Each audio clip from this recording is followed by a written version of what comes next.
Bismillahirrahmanirrahim. Assalamualaikum warahmatullahi wabarakatuh. Waalaikumsalam warahmatullahi wabarakatuh. Alhamdulillah ibu-ibu selalu semangat ya. Sebelum memulai acara kita menyapa ibu dulu ya ibu ya. Apa kabar ibu-ibu pada hari ini?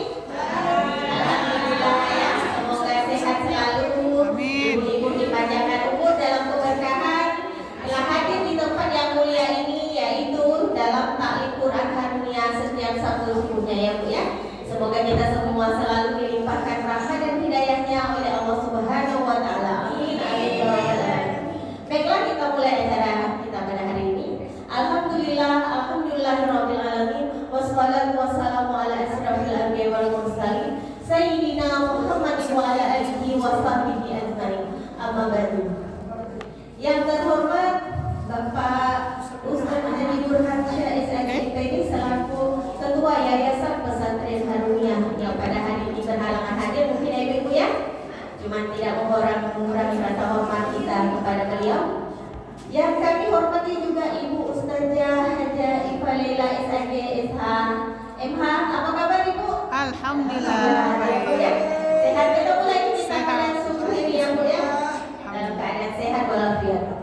Dan narasumber kita pada hari ini juga yang kami hormati Bapak Ustadz Joko Sampurno STMSI. Betul ya Pak? Apa kabar Bapak? Doktor, Alhamdulillah. kurang Sehat dokter. ya, Pak, ya. Doktor Joko. Oh iya Ibu ya. Dr. Joko Sampurno SI MSI. Maaf ya Bapak ya, baru kali ini kita bertemu ya Pak ya. Semoga tidak mengurangi rasa hormat saya. Insyaallah. Baiklah, tak lupa juga kami sapa dan kami sayang ibu-ibu yang hadir pada hari ini. Semoga selalu senantiasa dilimpahkan rahmat dan hidayah oleh Allah Subhanahu wa taala. Amin ya rabbal alamin. Selalu semangat ya Bu ya. Kalau kita tidak semangat susah. Ngantuk ya. Alhamdulillah. Ngantuk ya Ibu. Baiklah, selawat dan salam semoga selalu tercurah limpahkan kepada baginda kita, Nabi agung kita yaitu Nabi Muhammad sallallahu alaihi wasallam yang mana pada hari ini telah membawa kita dari alam gelap menjadi alam terang benderang yaitu Islam wal iman, sehingga kita bisa berkumpul di sini ya Bu. Semoga kita selalu mendapatkan syafaatnya hingga akhir zaman. Amin ya rabbal alamin. Baiklah ibu-ibu, seperti biasa acara pada hari ini tadi telah kita mulai dengan membaca apa tadi Bu ya, selawat dari akhirat Ibu ya. Acara kita pada hari ini yaitu nanti akan diisi oleh Bapak narasumber kita dan juga akan ada selawat ya Bu. Ada selawat tak? Sholat tadi udah. Tadi sholat dalam. Oh iya, berarti selawatnya kita Sudah selesai. tadi sudah selesai Bu ya. Berarti kita langsung saja ya Bu ya. Berarti dengan acara inti kita yaitu tausiah. Tausiah yang akan disampaikan oleh Bapak Ustadz Dr. Joko Sampurno SSI MSI Pak ya. Baiklah, kali ini akan mengangkat tema yaitu belajar dari Nabi Yakub ya Bu ya. Yaitu mungkin anaknya Nabi Yusuf ya Pak. Baiklah, mungkin ibu-ibu nanti dengarkan apa yang Bapak beliaukan. Semoga apa yang nanti Bapak sampaikan bisa menjadi tauladan bagi kita ya Bu ya. Amin. Kepada Bapak Joko kami dengan hormat kami persilakan.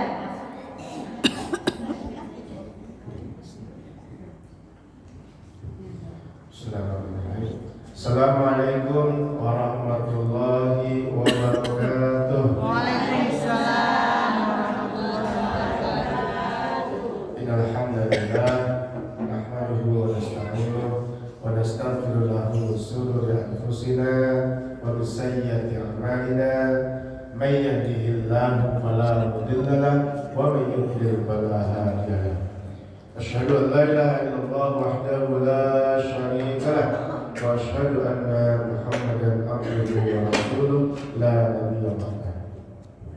Alhamdulillah, kita bersyukur kepada Allah diberikan kesempatan untuk kembali berkumpul bersama di tempat yang mulia ini bersama insyaallah orang-orang yang mulia dan sekarang sama Al-Quran yang mulia. Amin. Semoga berkumpulnya kemuliaan tersebut menjadikan semuanya yang hadir menjadi orang-orang yang semakin mulia di sisi Allah Subhanahu wa taala. Amin ya rabbal alamin. Salawat dan salam dan lepas semoga saja tercurahkan kepada baginda Rasulullah Muhammad Sallallahu Alaihi Wasallam, keluarganya, sahabatnya dan seluruh yang setia hingga yaumul kiamat. Mudah-mudahan termasuk kita yang hadir di pagi hari ini. Amin ya rabbal alamin. Baik, Bapak-Ibu, insyaallah kita coba sama-sama pagi ini belajar atau mengambil hikmah atau ibrah dari satu kisah yang Allah sampaikan dalam satu surat full. Tentu kita akan bisa selesaikan hanya bagian awal saja. Ini surah Yusuf. Ya. Ini surah yang sering disalahgunakan orang. Kok bisa? Katanya kalau pengen anaknya ganteng, nanti bacakan surah Yusuf. Gitu. Padahal isinya itu bukan masalah kegantengan, tapi isi malah penderitaan. tentang penderitaan. Ini orang-orang kadang nggak tahu artinya dan tidak membaca ini tafsirnya, jadi salah menggunakan ayat ya, salah menggunakan surah. Jadi sebenarnya kisahnya banyak kisah pilu sebenarnya, banyak kisah sedih ya di dalamnya itu. Bukan masalah ganda, karena masalah kesedihan hidup yang berat sebenarnya. Nah, kenapa isinya banyak tentang kisah yang berat? Ternyata gini, surah Yusuf itu surah yang Allah berikan kepada Rasulullah SAW ketika Rasulullah sedang sedih sebenarnya. Kenapa sedih? Di akhir-akhir beliau berdakwah di Mekah sebelum hijrah ini, itu sebenarnya Amul Husni. Apa itu Amul Husni? Pernah dengar ya? Tahun kesedihan. Kenapa sedih? Karena Rasulullah sedang diuji oleh Allah pada posisi yang sangat susah. Satu, orang Mekah semakin kurang ajar dengan beliau. Kalau sebelumnya hanya kata-katain Rasulullah gila, Rasulullah stres, Rasulullah Tuhan itu tukang sihir, Rasulullah itu pecah belah masyarakat dan seterusnya. Level berikutnya, level pada tahun-tahun akhir beliau di Mekah itu level keganasan orang-orang Quraisy untuk mencela Rasulullah semakin parah. Plus di tahun itu ternyata Allah puji diawali dengan adanya peristiwa pemboikotan. Ya, pemboikotan. Ini saya mengantar bagaimana surah ini diturunkan suasananya ya. Jadi Rasulullah bersama keluarga besarnya namanya Bani Hashim itu diboikot rame-rame oleh orang-orang Quraisy selain Bani Hashim. Dan pemboikotan itu selama 3 tahun kurang lebih, nggak boleh dagang dengan mereka, nggak boleh urusan dengan mereka, nggak boleh nikahkan dengan mereka, nggak boleh bantuin mereka. Sampai-sampai dalam masa itu, dalam 3 tahun itu, Khadijah, betul Khadijah ya? Khadijah ya? Istri Rasulullah SAW, waktu itu dia cuma Khadijah, bukan istri yang lainnya.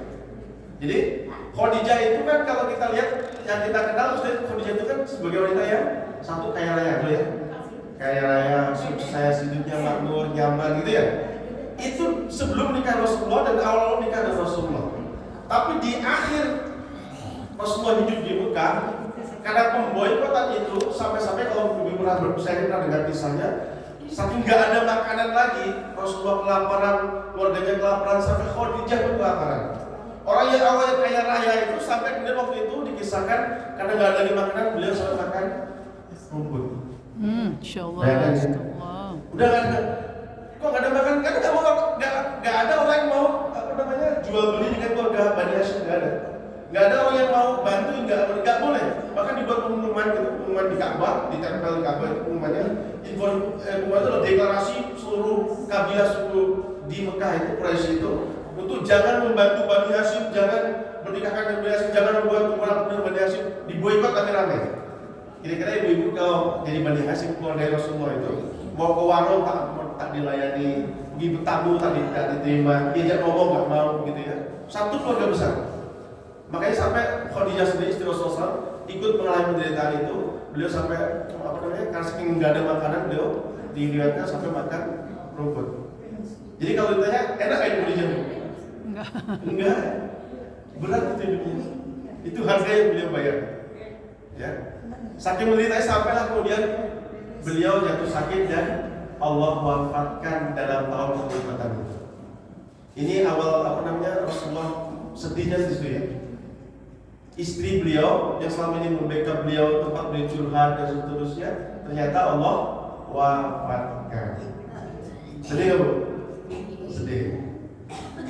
Nggak selesai Khadijah wafat, paman beliau masih Bani Hashim juga ya, masih pamannya beliau sendiri, Bani Hashim, yakni Abu Thalib, yang selama ini Abu Thalib itu bagi Rasulullah kayak bapak lah ya, kan ayahnya beliau kan sudah wafat sebelum beliau lahirkan. Jadi pengganti peran bapak itu awalnya ke Abu Thalib juga meninggal, sekarang Abu Thalib itu pengganti sosok bapak bagi Rasulullah.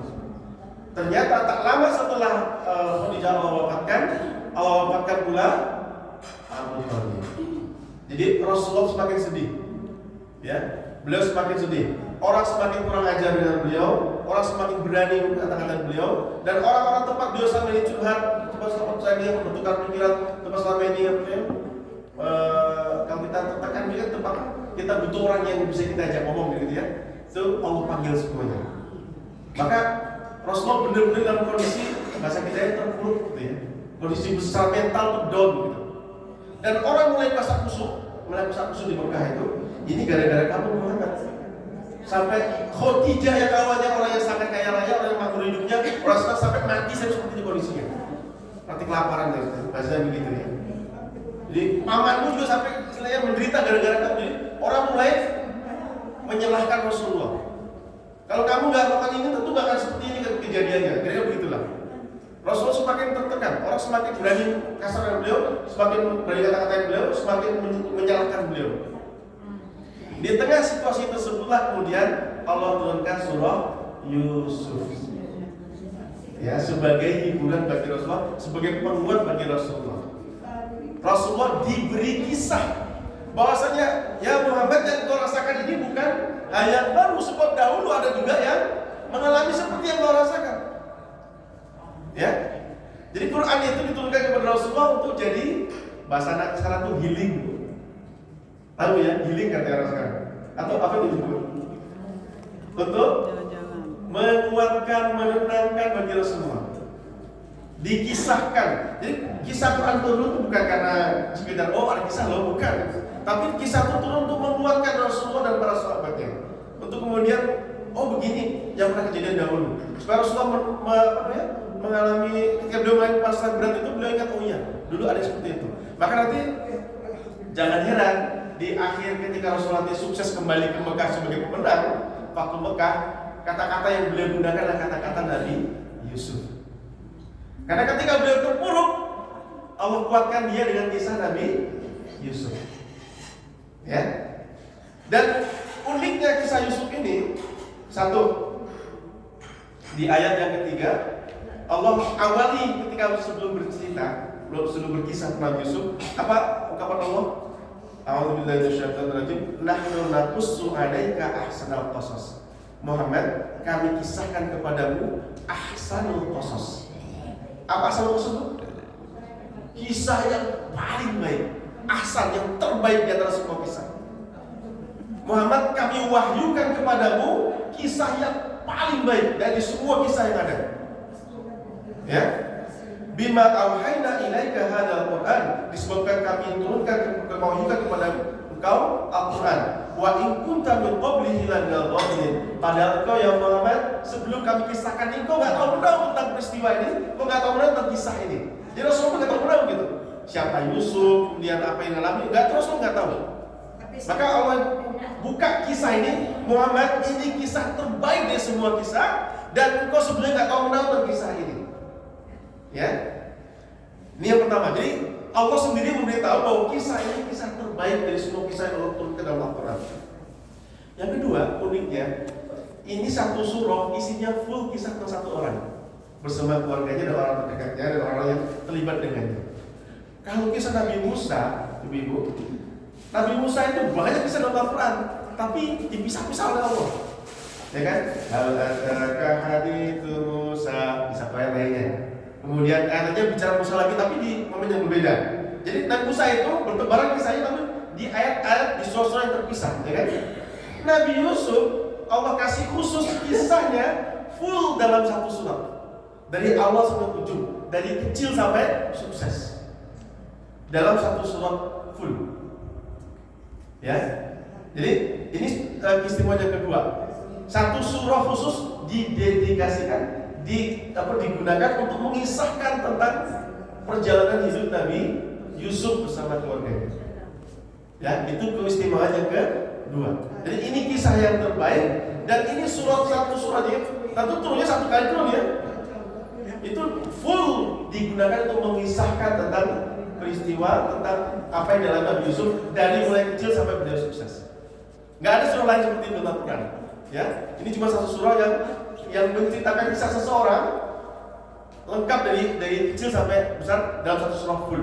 Bukan cuma satu lembar, ini seberapa lembar ya? 20 lembar itu. Oke? Itu yang kedua. Nah, bisa ada waktu ya, benar ya. Ini belum masuk soalnya. Tak apa, lanjut ya. Lanjut ya. Nah, mari kita masuk ke ceritanya. Kita lihat dulu keadaan ini. Keadaan keluarga Nabi Yusuf.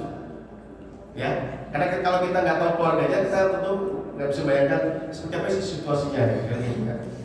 Nah, Ibu rahimahullah, Nabi Yusuf itu spesial. Rasulullah sendiri bilang, Nabi Yusuf itu spesial. Allah melimpahkan banyak yang sisi baiknya dulu ya, sisi yang menyenangkan dulu lah. Allah berikan banyak keutamaan kepada Nabi Yusuf. Apa keutamaan yang beliau miliki? Satu, beliau adalah orang yang dikaruniai ketampanan. Nah, ini gara-gara ini mungkin orang sering gunakan soal Yusuf ya. Allah berikan, Rasul sampaikan, Allah berikan ketampanan ke Nabi Yusuf itu separuh dari ketampanan itu Nabi Yusuf sendiri, sisanya bagi-bagi seluruh dunia. Jadi kalau ketampanan itu biji, satu buah ketampanan bagi dua, separuhnya untuk Nabi Yusuf sendirian satu orang, yang sisanya itu bagi-bagi dari Nabi Adam sampai entah siapa orang terakhir nanti. Termasuk saya bagian dia, begitu. Jadi ini dari sisi wajah ya.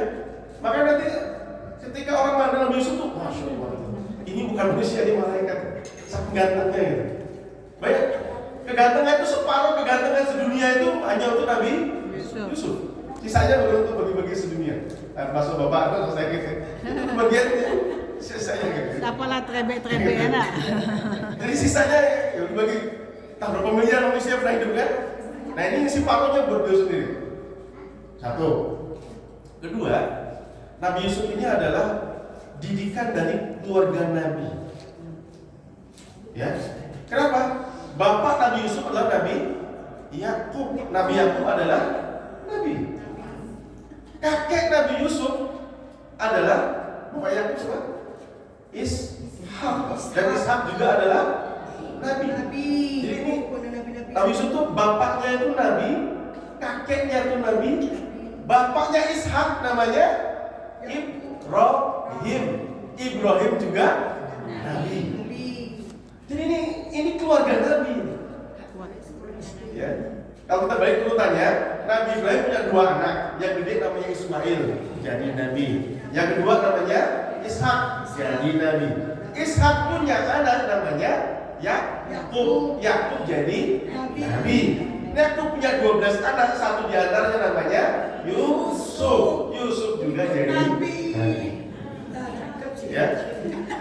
Jadi Nabi, anaknya Nabi, cucunya Nabi. Apa yang di atas itu? Nyang. Jadi bapaknya Nabi, kakeknya Nabi, nyangnya pun Nabi. Jadi keluarga Nabi. Ya. Tapi hati ibu ya, keluarga Nabi nggak jaminan bahwa semuanya akan baik-baik saja. Tidak. Ini yang terjadi dengan Nabi Yusuf. Ya. Meskipun beliau anak Nabi, cucunya Nabi, cicitnya Nabi, ya kan? Ternyata keluarganya tidak baik-baik saja. Nanti akan ada masalah. Ya, meskipun ini keluarga Nabi. Nah, ini posisi beliau yang kedua ya. Beliau dikarenakan ketampanan wajah, dan kemudian beliau adalah hasil didikan dari keluarga besar Nabi. Nabi, anaknya Nabi, anaknya Nabi, anaknya Nabi. Nah, awal kisahnya di surah Yusuf ayat keempat, kita lihat keluarga Yakub seperti apa. Idz qala Yusuf li abihi, ketika Yusuf curhat kepada bapaknya, apa dikatakan oleh Yusuf? Ya abati, inni ra'aitu ahada asyara kawkaba wasyamsa wal qamara ra'aituhum li sajidin. Jadi Nabi Yusuf ini pernah di suatu masa ketika masih kecil bermimpi. Dan gara-gara mimpi itu beliau mengalami suatu yang beliau tahu ini perkara yang berat. Padahal masih kecil. Dan karena beliau merasa berat, beliau curhat kepada bapaknya. Curhat kepada bapaknya. Ibu-ibu rahmatullah, ini pelajaran pertama yang bisa kita dapatkan. Nabi Yusuf kalau punya masalah, ternyata orang pertama yang ditanya, orang pertama tempat beliau curhat adalah bapaknya, orang tuanya. Artinya apa? Artinya Nabi Yusuf dengan Yakub itu sangat dekat. Ada hubungan yang sangat baik, komunikasinya sangat baik. Beliau bisa, kan jarang Bu, kadang-kadang anak-anak itu ada masalah, siapa yang tempat dia curhat? Ibu, mama. Orang lain, kawannya ke, apanya ke. Nah sekarang curhatnya di medsos ya kan, di TikTok lah, di HP lah pokoknya, ya, curhatnya di HP. Yang ngasih komentar kawan-kawannya sama-sama dia gitu. Nah ini bahaya sebenarnya. Bukan dapatkan nasihat yang baik, justru malah menyesatkan. Nabi Yusuf ketika punya masalah, siapa tempat dia curhat? Bapak. Ya, bapaknya lah tempat beliau pertama curhat ketika beliau menerima atau merasakan sesuatu yang berat dalam hidupnya. Apa masalahnya? Sebenarnya kalau kita lihat kelihatan sepele, tapi nggak sepele karena beliau tahu takwilnya, ya, tahu takwilnya. Ilqala Yusuf li abihi. Tatkala Yusuf berkata kepada bapaknya. Apa kata Yusuf? Ya abadi. Ini nanti kita lihat bagaimana Yusuf dengan Yakub saling memanggil. Bu, kalau ya abadi itu ungkapan super spesial. Kalau terjemahkan bahasa Indonesia kira-kira wahai ayahandaku. Bukan Pak, oh Pak, enggak ada ya. Oh Pak, enggak. Ya abadi. Itu bahasa penuh penghormatan sekaligus ungkapan kedekatan. Kalau bahasa kita itu bahasanya wahai ayahandaku. Ya abadi. Nanti jawabnya Yakub di ayat berikutnya juga sama. Ternyata kenapa Yusuf kalau memanggil bapaknya ya abadi, wahai ayahandaku? Karena Yusuf itu dipanggil oleh Yakub apa? Di ayat berikutnya qala ya bunayya. Ternyata Yusuf itu selalu dipanggil oleh bapaknya dengan ungkapan ya bunayya, wahai anandaku sayang. Ya bunayya. Bukan Job, oh Job sih Job. Nah, gitu. Kalau kita gitu, namanya bagus, Yusuf, panggilannya Ucup, ya kan? Job sih Job, kan gitu. Kalau begitu kita memanggil, ya jangan apa namanya, jangan kaget. Kalau ada juga manggilnya juga bukan ya abadi tapi oh Pak, ada apa? Ini responnya saling dua arah ya. Nabi Yusuf itu dipanggil dengan ungkapan terbaik, ya bunayya. Bukan Ucup, bukan. Ya bunayya, wahai anandaku sayang. Itu cara Yakub ngomong kepada Nabi Yusuf. Itu cara Yakub ngomong kepada anak-anaknya. Bukan Usop, Susop. Susuk. Susop. Panggilan kampung Susop. Jadi hilang loh ya. Hilang. Jadi Nabi Yakub itu manggil anak mbak panggil nama. Bukan boy atau sup bukan. Tapi cara Nabi Yakub ini yang kita bisa pelajarin ya, bagaimana Nabi Yakub itu kemudian berkomunikasi dengan anak-anaknya. Nabi Yakub memanggil Yusuf dengan ungkapan ya bunayya. Lembut ya sayang. Kalau kita sini ya. Ya terserah kan, kita biasanya tiap bahasa punya ungkapan yang beda-beda ya untuk manggil sayang. Kalau bahasa orang Jawa ya sini le. Kalau Jawa. Kalau Melayu apa ya? Nah ya, sini nah. Oh nah. Ya. Kalau orang Sana ya. Pakai bujang, bujang. Kalau bahasa mana ya? Pokoknya ungkapannya gini. Manggil anak itu penuh ekspresi cinta. Ya, tunjukkan bahwa kita orang tua itu mencintai anak kita dengan salah satunya dengan panggilan yang paling sering kita pakai, ya kan? Panggilan ini yang sering kita ekspresikan, dan ini yang ditangkap oleh anak. Karena Nabi Yakub manggil anaknya ya bunayya, maka Yusuf ketika beliau curhat kepada bapaknya, apa kata Yusuf? Ya abadi, wahai ayahandaku. Ya, nyaman bukan pak, bukan gitu ya. Ya abadi, penuh dengan takzim, dengan kasih sayang gitu. Bukan wow. Oke ya, ini Nabi Yakub cara beliau komunikasi dengan anak. Sehingga Nabi Yusuf yang kecil, kan kita ini anak kecil dari anak kecil itu polos ya nggak pakai pura-pura atau rekayasa, nggak ada anak kecil. Maka Nabi Yusuf ketika curhat kepada bapaknya, ungkapannya adalah ya abadi, wahai ayahandaku. Maka baru kemudian Nabi Yusuf menceritakan, inni ra'aitu ahada asyara kaukaban. Wahai ayahandaku, saya melihat 11 bintang, wasyamsa dan matahari, wal qamara dan bulan, ra'aituhum li sajidin. Mereka semuanya itu kepadaku bersujud. Sujud. Ada 11 bintang plus matahari plus rembulan datang kepadaku dan mereka sujud di hadapanku. Ini apakah Nabi Yusuf ingin tahu takwilnya? Enggak. Karena Nabi Yusuf sudah tahu takwilnya. Buktinya di ayat berikutnya. Jawaban Nabi Yakub bukan begini ceritanya, bukan. Bukan jawab tentang takwil karena dua-duanya udah tahu takwilnya. Apa takwilnya? Takwilnya 11 bintang maknanya adalah saudaranya ada 11. Matahari maknanya adalah bapaknya sendiri Nabi Yakub. Dan rembulan maknanya adalah ibundanya sendiri.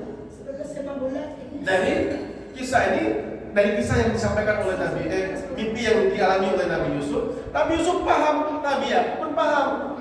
Maknanya adalah di masa depan semua saudaranya, termasuk bapaknya, termasuk ibunya akan memberikan penghormatan kepada dia. Nabi Yusuf paham, Nabi Yakub pun paham. Dan Nabi Yakub paham betul kenapa nanti Yakub yakin mana yang belum mati ya, ketika saudara mengatakan udah mati itu. Kemudian yakin belum mati. Karena beliau yakin dengan mimpi ini.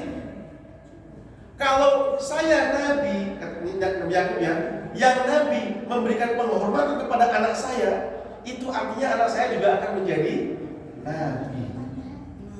Kan nggak mungkin Nabi memberikan penghormatan kecuali kepada Nabi juga sama Nabi. Dari situ Nabi Yakub sudah tahu ini anak sudah Allah pilih menjadi Nabi. Dan Nabi Yusuf juga tahu saya dikasih amanah berat karena saya akan di masa depan saya akan dihormati oleh saudara saya semua plus oleh ayahanda saya yang Nabi dan plus oleh ibunda saya. Maka jawaban dari Nabi Yakub nanti bukan cerita takwil lagi karena dua-duanya sudah paham takwilnya. Nabi Yusuf curhat itu karena beliau merasa berat dengan amanah ini, dengan mimpi yang beliau alami itu udah berat betul. Maka beliau minta saran kepada ayahandanya. Jadi Nabi Yusuf datang kepada bapaknya bukan untuk tanya takwil, karena beliau sudah paham takwilnya, meskipun masih kecil. Maka bapaknya responnya gimana? Ayat berikutnya kata bapaknya, qala, maka berkatalah Nabi Yakub, ya bunayya, wahai anakku sayang, la taqsus ru'yaka ala ikhwatika. Engkau jangan ceritakan mimpi ini kepada saudara-saudaramu. Jawabannya begitu, ya kan? Tadi apa yang dicurhatkan Nabi Yusuf? Pak, saya bermimpi melihat 11 bintang plus matahari plus rembulan semuanya datang kepadaku dan sujud di hadapanku. Maka respon bapaknya, karena bapaknya tahu apa yang makna mimpi ini, dan Nabi Yusuf juga tahu apa maknanya. Maka dia nggak nanya takwil lagi dan nggak jawab tentang takwil. Oh, ini nah takwilnya bawa-bawa tidak. Langsung respon daripada Nabi Yakub adalah, wahai anakku, jangan ceritakan ini kepada saudara-saudaramu. Mimpi ini harus dirahasiakan. Kenapa? Karena kata Nabi Yakub, fayakidu laka kaidan. Aku khawatir mereka akan membuat rencana buruk yang akan mencelakai dirimu. Inna syaitana lil insani aduwwun mubin. Sebab setan adalah bagi manusia adalah musuh yang benar-benar nyata. Aku khawatir kalau engkau ceritakan kisah ini saudara-saudaramu dan mereka juga paham takwilnya, mereka paham maksudnya apa, mereka mengerti maknanya apa, bahwa engkau dipilih Allah menjadi nabi setelahku. Aku khawatir mereka jadi apa? Iri, jadi dengki, dan kemudian melakukan sesuatu yang membahayakan dirimu. Makanya kata Nabi Yakub, karena kalian sudah paham dan beliau sudah paham, engkau rahasiakan ini, jangan ceritakan siapa-siapa. Maka kisah ini sebelum Allah buka pada kita semuanya, kisah ini yang tahu tentang mimpi ini siapa? Hanya Nabi Yusuf dan Bapaknya. Nabi Yakub berdua.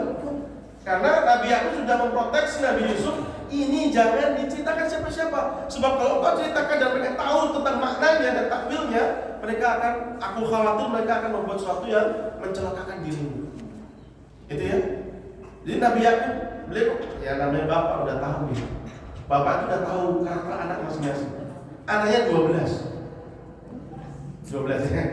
Ibu berapa? Yakub itu anaknya berapa? 12.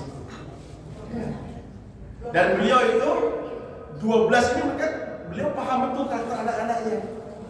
Maka ketika tahu Yusuf Allah pilih menjadi nabi, mengganti penerus dirinya, dan beliau langsung hal pertama yang beliau pikirkan, ini kalau sampai ketahuan sama abang-abangnya bisa jadi melakukan sesuatu yang buruk kepada Nabi Yusuf. Kenapa? Karena Nabi Yakub tahu betul anak-anaknya kayak apa karakternya. Ya, tahu betul karakternya kayak apa. Kejadian nggak Bu? Kejadian. Meskipun Nabi Yusuf tidak menceritakan mimpi ini kepada abang-abangnya, tapi tetap saja yang dikhawatirkan Nabi Yakub ternyata nanti kejadian. Ya, yang dikhawatirkan Nabi Yakub ternyata menjadi kenyataan tanpa diketahui oleh abang-abangnya bahwa Nabi Yakub sudah diberitahu oleh Yusuf tentang mimpi ini, dan beliau berdua antara anak yang curhat dengan bapak yang beri saran, dua-duanya udah paham takwilnya. Maka saran Nabi Yusuf, Nabi Yakub bukan masalah mimpi itu apa takwilnya, tapi langsung mengisahkan apa yang harus kau lakukan dengan mimpi ini. Rahasiakan. Apa yang terjadi kemudian? Ini awal kisahnya. Ini terakhir karena waktunya pendek gitu. Kita awali nih, musibah mulai muncul ketika di ayat ke-7 ya. Allah tegaskan, meskipun ini kisah pilu tapi Allah tegaskan di awal, laqad kana fi Yusuf wa ikhwatihi ayatun lisa'ilin. Sungguh pada diri Yusuf dan saudara-saudaranya, tentang kisah yang terjadi antara Yusuf dan saudaranya itu ada ayat-ayat Allah, ada tanda-tanda dari Allah, ada pelajaran dari Allah untuk orang-orang yang lisa'ilin, untuk orang-orang yang bertanya, untuk orang-orang yang ingin tahu. Yang gak ingin tahu ya gak dapat ya. Untuk orang-orang yang ingin tahu, orang bertanya, maka sungguh di dalamnya ada banyak kebaikan-kebaikan, banyak ayat-ayat, banyak pelajaran-pelajaran yang bisa kita ambil. Tapi dikhususkan bagi lisa'ilin, untuk orang-orang yang ingin tahu, untuk orang-orang yang bertanya. Kisah ini, musibah itu diawali ketika muncul gosip di antara saudara-saudara Nabi Yusuf. Apa kata mereka? Ilqalu, ketika mereka saling ngomong. Apa omongan mereka? La Yusuf wa akhuhu ahabbu ila abina. Itu kayaknya Yusuf sama saudaranya, ada kan begini. Nabi Yusuf itu, Nabi Yakub itu istrinya lebih dari satu. Nabi Yakub itu